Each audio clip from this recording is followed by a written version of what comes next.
All right, we're going to talk about vectors in this section, in this chapter. And you probably did some work with vectors in the first semester, Pre-Calc 1. You might recall that a vector is a quantity that has both magnitude and direction. We're looking at two-dimensional vectors.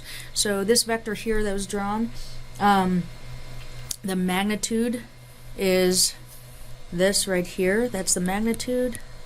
We use the absolute value signs.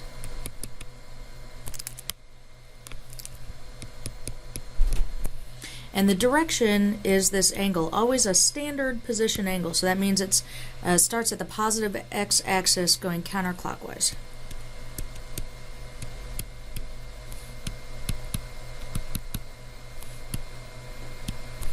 Now, in a lot of textbooks, including our textbook, they tend to indicate a vector by making it using a bolded letter, so like V. That's hard to do when you're just writing, and so in these notes and as I'm writing it, I use the other convention, which is to just put kind of like a little half arrow over the letter, so we're not necessarily bolding it.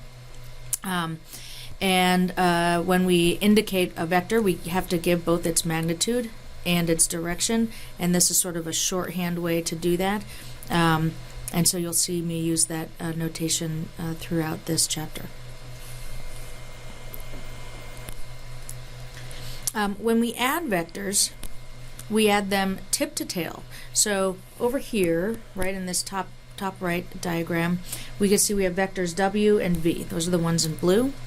And when we add them, I could imagine taking that W vector and sliding it so that it starts. Now I'm not rotating it at all, I'm keeping that same angle, I'm just sort of sliding it up so that it starts at where V ends. And I'm drawing that same vector. And then I see where this point ends, and it's that resulting vector that here now that's drawn in black, that is the sum.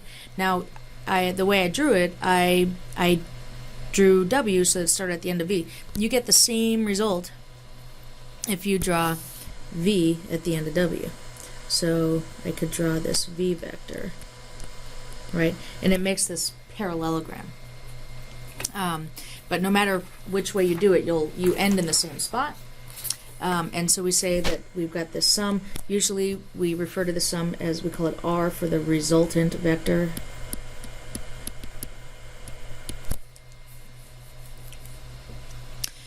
We can multiply a vector by a scalar, which is just like a real number. Right, so like if this is V, then this is 2V. All it does is scale the vector, so I made it twice as long. If you multiply it by -1, it just flips it around like 180 degrees. So if this is V, then negative V is the same direction, or the same magnitude, but just flipped around. We define and always give an answer to a vector by giving its magnitude and direction, but there's also two other measures we could give that would define a vector, and those are its components. And they're just the coordinates of the terminal point of the vector. So like we see where the vector ends, like here if I'm looking at this in this diagram on the left, if I look at this point where this vector V ends, that has some coordinates. We call them the x and y components. We call them Vx and Vy. So those two values are another way to kind of define a vector, stating the point at which it ends. There's a one-to-one correspondence with knowing those values and being able to figure out its magnitude and direction. In order to find magnitude and direction, we can use these formulas. Vx is the magnitude times cosine. Vy is the magnitude times sine. So we could do a quick example here. All right, so we're going to find the components of this vector. The magnitude is 5.88. The direction is 130 degrees. So I'm going to just sketch this, right? Let's get an idea of where this vector is. 130 degrees is like about here. The magnitude is 5.88. And we're looking for these points, the coordinates of this point, rather. Vx, Vy. So one nice thing about just sort of sketching this out is I could tell that Vx should be negative and Vy should be positive, right? It's in the second quadrant. So we get kind of a little bit of a check there when we visualize where this vector is. So when we find Vx, magnitude times cosine 5.88 times cosine of 130 degrees.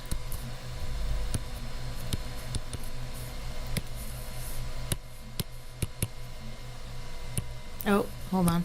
I can see I'm in radian mode here, so I'm going to just change that to degrees.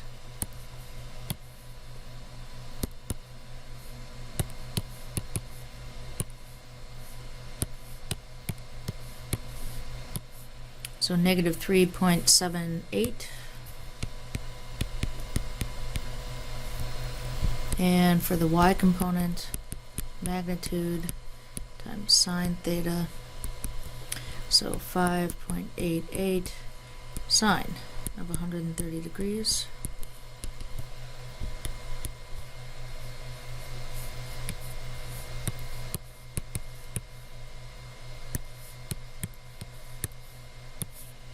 .50, and those are the coordinates. Those are the components of the vector.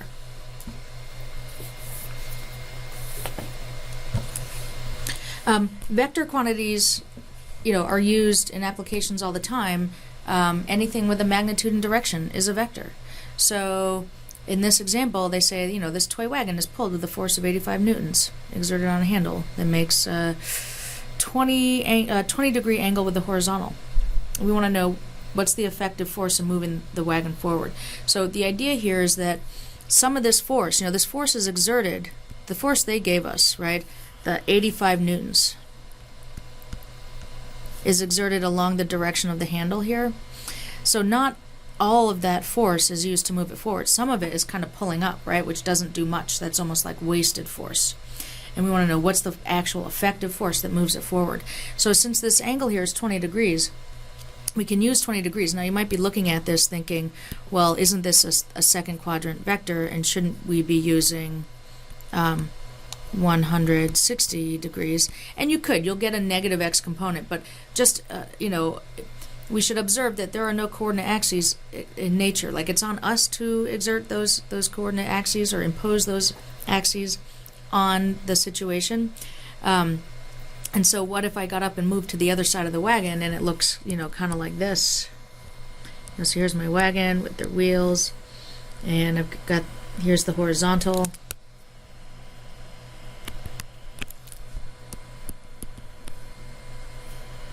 And there's the 20 degree angle.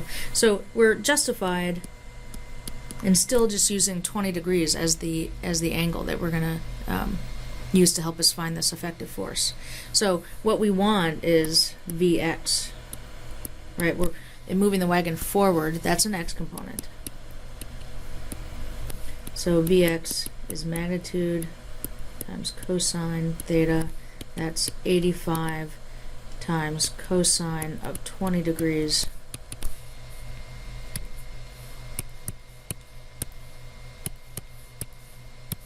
And that's 79.87.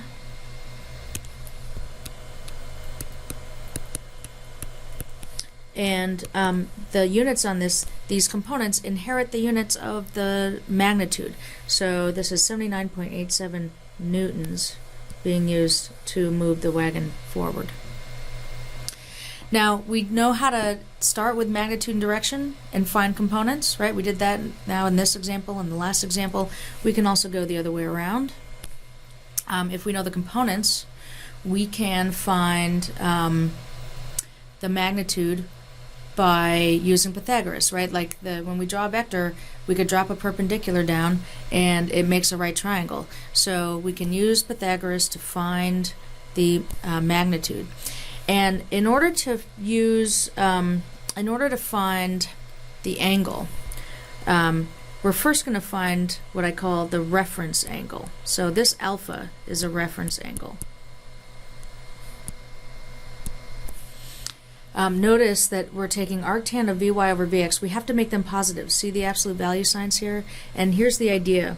When we do this, it will always, if we find arctan of a positive value, it will always give us a first quadrant angle. So here's alpha. No matter what quadrant our vector is in, when we do this, it'll give us this first quadrant angle. And so if our angle is actually in the second quadrant, then when we find alpha, we're finding this angle. So if we're in quadrant, if our vector is in quadrant 1, if we're actually looking for a first quadrant vector, then that angle we want is just alpha, right? When we find arctan, that's the angle we want. If our vector is in the second quadrant, then our angle, what we're going to do is go with the full 180 and then back up by alpha degrees, right? Like it's up alpha degrees from the 180 degree mark, and so theta is 180 degrees minus alpha. If our vector is in the third quadrant, then when we find alpha, that's this angle. Alpha is always measured from the x-axis. So if it's in the third quadrant, my angle is 180 degrees plus alpha. And if I were looking for a fourth quadrant angle, we're going to find theta by subtracting alpha from 360.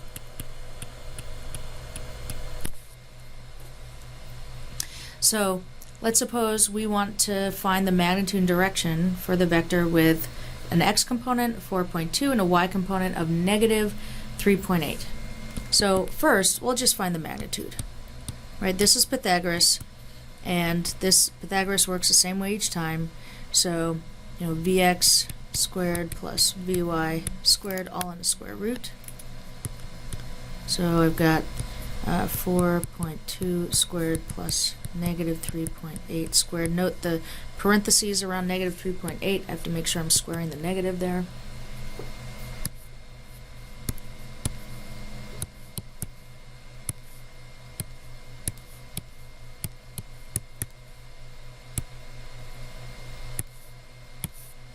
At 5.66.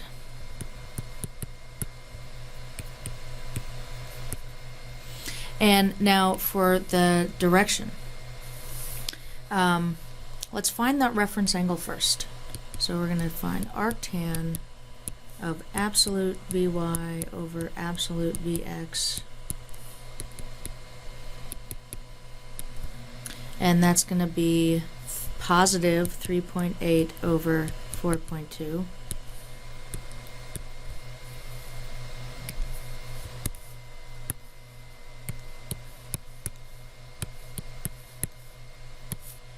(42.1 degrees).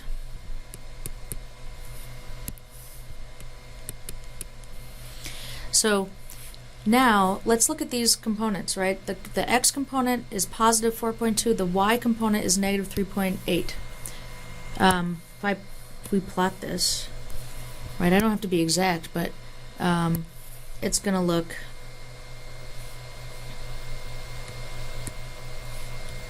something like this, right? The idea here is just to observe that this is in the fourth quadrant. So when we found alpha, it was this angle that we found, and since we're in the fourth quadrant, to find theta, we're going to take 360 and subtract 42.1.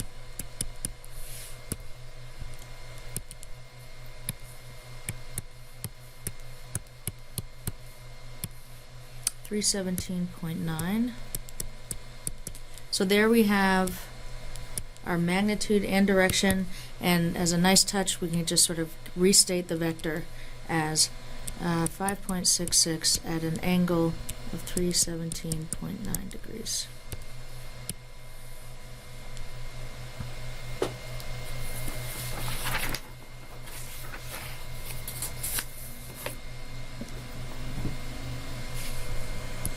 When we, in order to add vectors, using, when we add them graphically, right, we do this tip to tail thing. However, that is kind of cumbersome to use that to actually find a precise resultant vector. There's kind of a nice procedure we can use using the components of the vectors to find first the components of the resultant vector, and then when we have the components of the resultant vector, we just use arctan and Pythagoras like we did in the last example. So the first thing we do is just find the x and y components for the vectors you're adding. And the x component of the resultant, you're just going to add those x components. The y component of the resultant, just add those y components of the given vectors. And then you'll be in a position where you're ready to use Pythagoras and arctan to find the magnitude and direction. So let's add these two vectors. We have one at 30 degrees, so that's the first quadrant, and then we're adding it to this vector in 250 degrees, that's in the third quadrant. Let's see where we end up. So I'm going to find components. First, let's work with the v vector. Magnitude times cosine, that's 1210 times cosine of 30 degrees.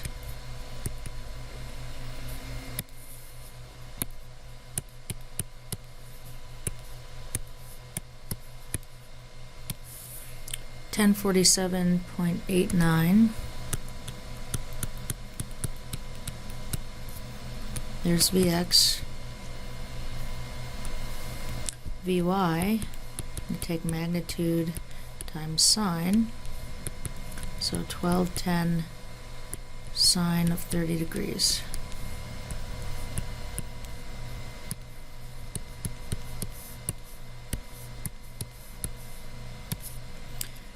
$605. Alright, so there's the v vector. Now let's do the same thing for the w vector. Take its magnitude times cosine, so that's 985 times cosine of 250 degrees.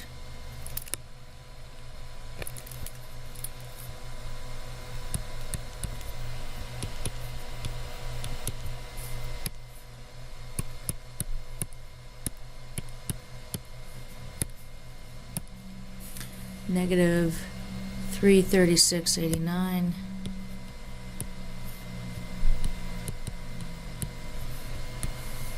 And for the y component, magnitude times sine of theta.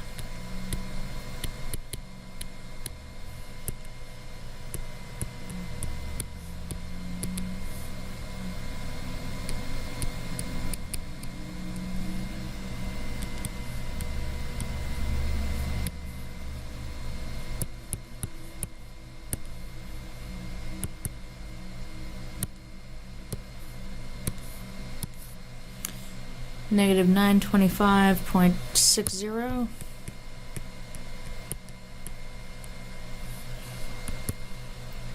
Okay. Now look, we want to find, now that we have these components, we could find the components, we could find the x component by adding the two x components. So I'm going to take 1047.89 plus a negative 336.89.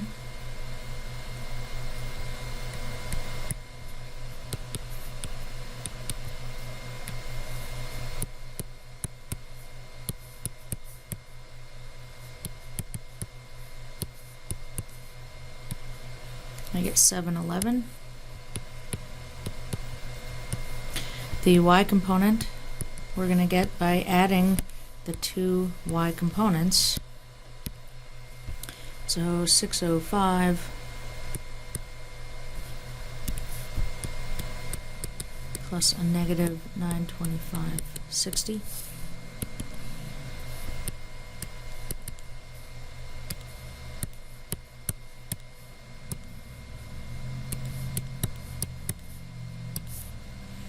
Negative 320.6. So now we have the components of the resultant vector. We're almost done. But whenever we give an answer that's a vector, we want to make sure we're giving it in the form of its magnitude and direction. We have the components, so there's a little bit more work to do. One of the things we want to observe right now when we look at these components, the x is positive, the y is negative. This is in quadrant 4. That'll be good to keep in mind as we when we're getting ready to find the angle. So we're going to use these components that we found.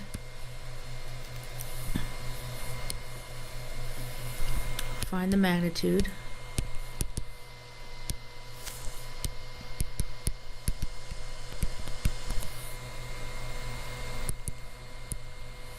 So the square root of 711 squared plus negative 320.6 squared.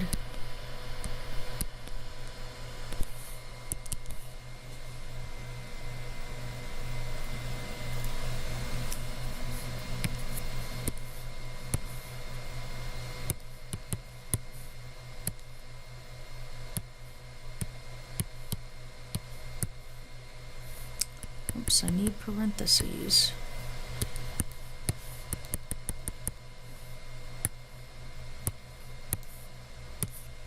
So 779.94. There's the magnitude. And for the direction, we're going to find that reference angle, alpha, and then subtract that from 360 because we're in quadrant 4.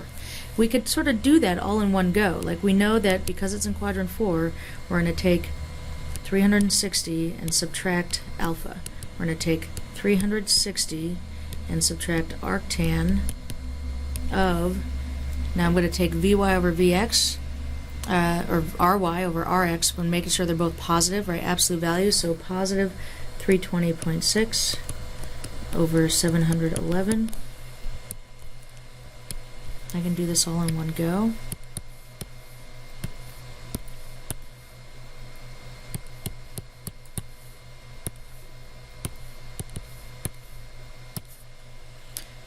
$335.7 degrees.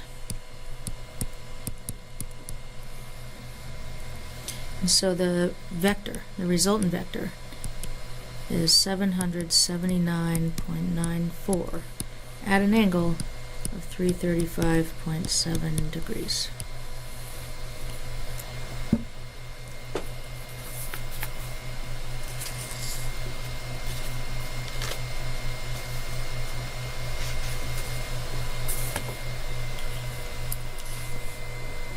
Okay. Let's do one more. We're going to add these vectors. They've given us 3 vectors this time, and so the first thing we'll just note is the way that we add these is the same. You know, we did the procedure is listed on the previous page. You know, the procedure is listed as if I'm adding just these 2 vectors, v and w. But you can extend this technique to any number of vectors. You just find all the x components and add them to get the x component Rx. You find all the y components of all your vectors and add them together to get Ry. And once you have your 2 components, you're still just back to magnitude, you know, Pythagoras and arctan to find magnitude and direction. So we're going to find these vectors, or the components of these vectors. I'll call this first vector v1. I'll call this vector over here v2. I'll call this vector v3. And the first thing to notice, I guess, there's a lot of first things to notice. The next thing to notice in this example is that with v1, they gave us the magnitude and direction. They gave us that direction in terms of, you know, the standard position angle. But for v2 and v3, you know, they gave us the magnitudes, but the directions, they did not, like, the directions are not standard position angles. So for theta 2, right, this for this vector here, this direction, this angle is 180 plus 12.4 degrees, and so that is 192.4 degrees. And for this angle, notice they gave us 74.4 degrees. That's from the negative y-axis. That's from the 270. So to find this angle here, theta 3, we're going to take 270 and add 74.4.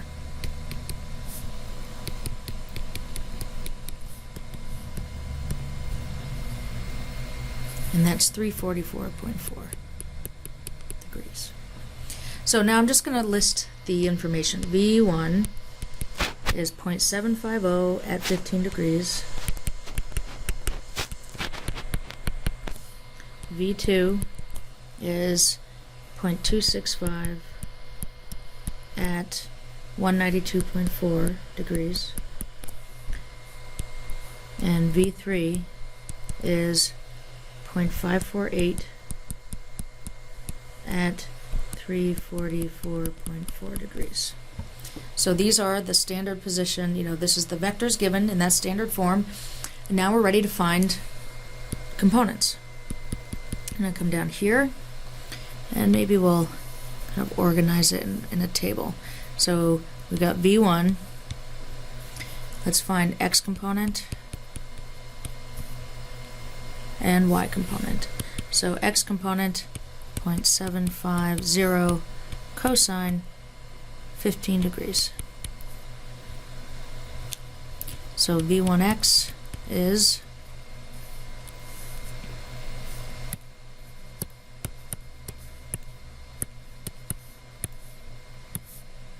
0.724. Its Y component is 0.750 sine 15 degrees.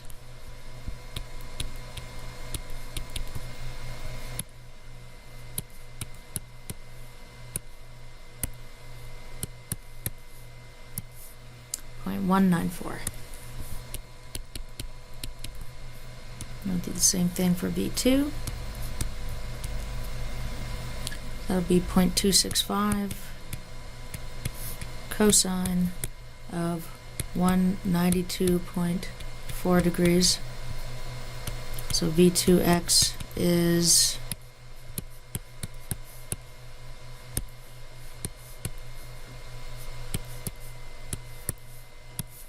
negative 259, negative 0.259. And Y component, 0.265 sine of 192.4 degrees.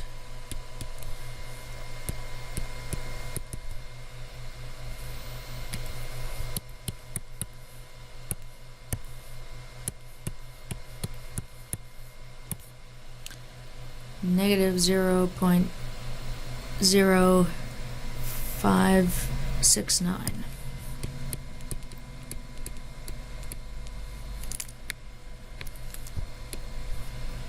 And then one more time for V3.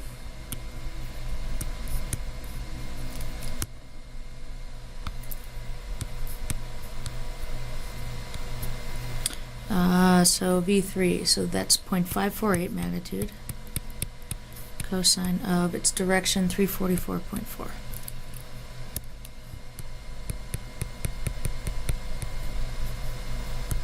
So V3X is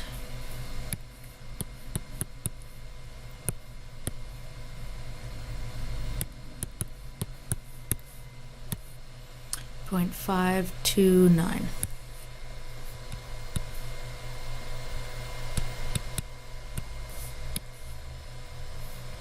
Oh, sorry, 0.528. And Y component, so 0.548 sine of 344.4 degrees.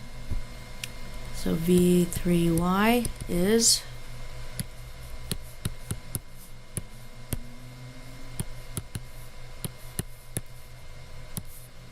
negative 0.147. Okay, so now to get the X component for the resultant vector Rx, we're just going to add up all these X components. So if I add these values up here, the highlighted values, we get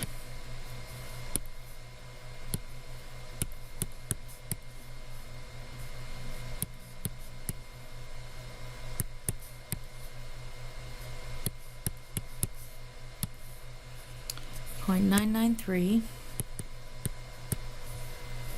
and RY, we're going to do the same things, add those Y components, V1Y plus V2Y plus V3Y.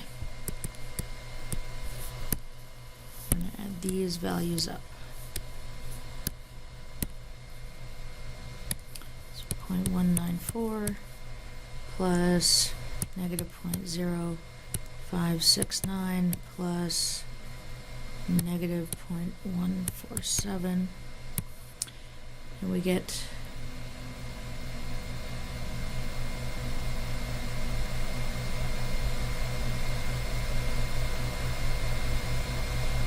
negative 0 point, I guess that would be 0099.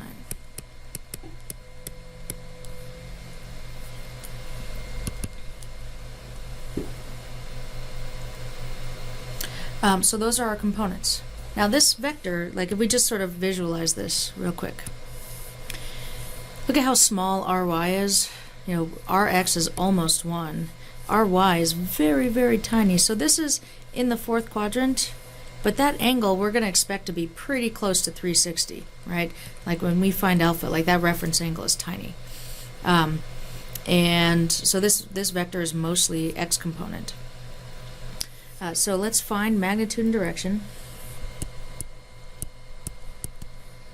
using Pythagoras. So 0.993 0.993 squared plus negative 0.0099 squared.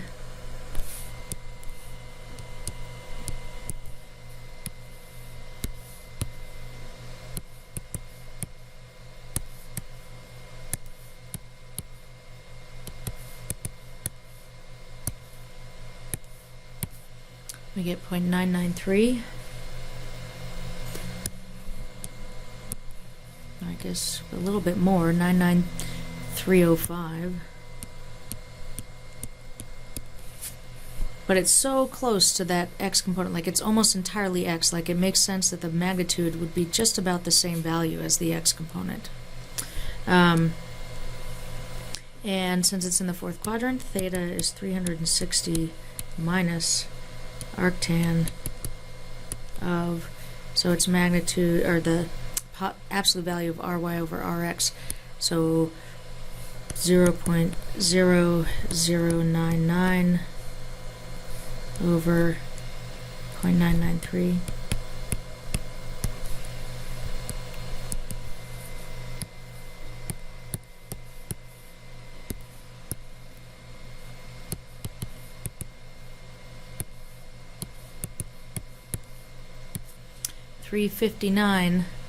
.4 degrees. Very, very close, like almost right on that x-axis. So here's our resultant vector.